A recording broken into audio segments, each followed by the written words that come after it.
We have breaking news on the kidnapping of journalist Savannah Guthrie's mother.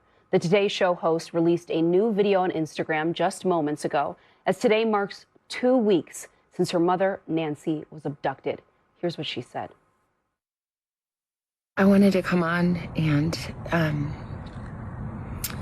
it's been 2 weeks since our mom was taken, and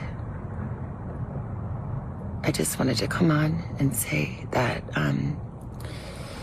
we still have hope, and we still believe. And I wanted to say to whoever has her or knows where she is that it's never too late. And you're not lost or alone. And it is never too late to do the right thing. And we are here. And we believe. And we believe in the essential goodness of every human being. And it's never too late. And joining us on the phone from Tucson, Arizona, is Mark Santia, MSNOW reporter. Mark, thank you for joining us. I want to get, of course, your reaction, your reflection to Savannah Guthrie's latest video, but also the FBI has, of course, put out a statement today about gloves that were picked up. What can you tell us about where we are now that we're 2 weeks into her abduction? Antonia, we are across the street from Nancy Guthrie's home. There is a sheriff's deputy parked in the driveway. Sheriff's deputy has been parked in the driveway for 2 weeks now. That video coming out just a short time ago in Savannah's plea to the kidnapper, directly to the kidnapper. This, as the FBI told us today, that they have found several pieces of evidence, Antonia, throughout the area here in Tucson, including 16 gloves. Now, most of the gloves, they said, belong to searchers, law enforcement. There was one glove, though, in particular, that was found about 2 miles away from where we're standing right now, which is Nancy Guthrie's home. That glove was sent to the lab, the Sheriff's Department lab in Florida. What they recognized and realized is that that glove was different from the 16 other gloves. There was some DNA there that didn't match the searchers, didn't match law enforcement. So they want a closer look at that glove. Right now, law enforcement sources tell us that's a very good lead. It's a very strong lead. Depending on what comes back, though, from the DNA analysis, that could be substantial.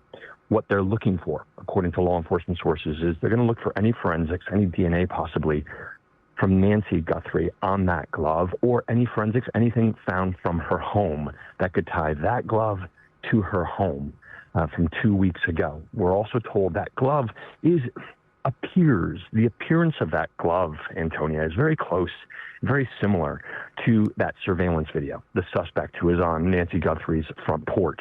That suspect had 2 pairs of gloves. The FBI says it was a man around 5 feet 9 inches tall, medium build. He was wearing 2 pairs of gloves. One of the gloves that was found by searchers, by law enforcement, resembles that glove. They want a close look.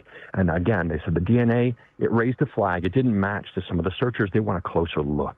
They're going to look at that DNA, see if there's any matches. If that it could possibly be the suspect. They also want to see if Nancy Guthrie's DNA is on there. So we're starting to see some movement here. 2 weeks after her kidnapping, we're beginning to see, we've seen some search warrants that were executed at different homes. People were detained. People have been talked to. There are no arrests at this time. 2 weeks after her disappearance, her kidnapping, no arrests and no signs of Nancy Guthrie. A new video from Savannah, another plea, this time not only to the public, but to the kidnapper himself, saying there's still time to do the right thing. Antonia?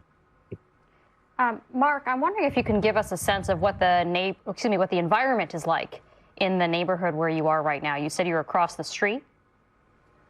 Yeah, we're across the street, Antonia. It's a subdivision, but again, some of the difficulty is just the geography of Tucson. It's a desert. You have a lot of brush, a lot of rocks. These homes aren't necessarily right next to each other. There's a lot of space in between these homes. There's a lot of brush in between the homes, cacti. So it's a difficult terrain, very hilly. There are ravines. It was rain the other night, rained steady the other night. We're told it only rains about 10 times here in Tucson. We were here for one of them, and it was a steady rain. So obviously the elements can play a large part in the evidence gathering portion of this investigation. But we've seen, Antonia, teams of federal agents from the FBI, Border Patrol, as well as the sheriff's deputies out on foot, canvassing the area, especially sort of the entrances, the exits to Nancy Guthrie's home, to the subdivision here, looking for anything. And we know they found 16 gloves. They found, we're told from law enforcement sources, other articles of clothing, many of those being looked at. They're being looked at and analyzed at the Pima County Sheriff's Department's lab. That lab is located in Florida, and the sheriff says he wanted everything sort of staying consistent. They have all the markers there, meaning they have all of the markers. They have the base, the family members who have been to Nancy Guthrie's house. They have any workers who have been here. They have several DNA samples, and they are able to match those up. So everything's going down to Florida, as well as this glove that was tested that sort of, it did pique their interest. We should know, Antonia, it usually takes around 24 hours for results to come back at the Quantico lab, where the FBI has their lab. So we should hopefully hear some results. But this is sort of the area here. And at this point, there are dozens of media outlets here on the street. Many people sort of came and they gathered in front of Nancy Guthrie's home upon Savannah releasing this latest message on social media. So there are a few people who are gathered here. That's been 2 weeks, Antonia, and still no signs of Nancy Guthrie. Mark, Elise Jordan here. This high-profile case, it's so tragic, and we love Savannah so much. And the story has just gotten so much media and law enforcement attention, but also there's been so many social media detectives who have come out and weighed in on this investigation. Is this helping or hurting, or is it impacting the investigation that there has been, so much social media investigation too? Elise, that's a really, really important point. And it's something that we've been talking to investigators about because there's so much attention. Now, there was a public plea, right? I was speaking to a detective today who's handled other high-profile cases. And the detective says when you go to the public, you need the public's help. It's a force multiplier. It's cops and community sort of working together. And we've seen the importance of the public. But they also caution and said sometimes some of the tips that come in or some of the things that are said, but we've seen that, especially in this case, we've seen influencers and we've seen other people putting out information, misinformation and disinformation. And there's been some frustration with investigators because it's not just a matter of disinformation, but it's taking people away from looking for Nancy. The investigation into Nancy Guthrie, they have to stop, they have to vet something, or they have to address misinformation that's gone out to the public. So there has been some frustration with some of the misinformation, disinformation that has gone out from some people.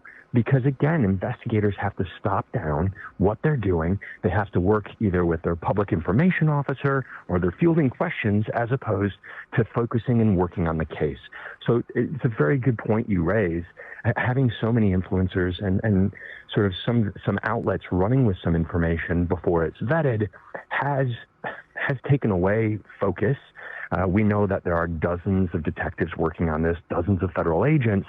But again, when you have that information come out and then you have parts of your investigative team that have to stop, have to address it, they have to release, a message to the public saying this is not correct, that takes time away. And we know every second in an investigation, especially a kidnapping investigation, is vital. Mark Santia, thank you so much.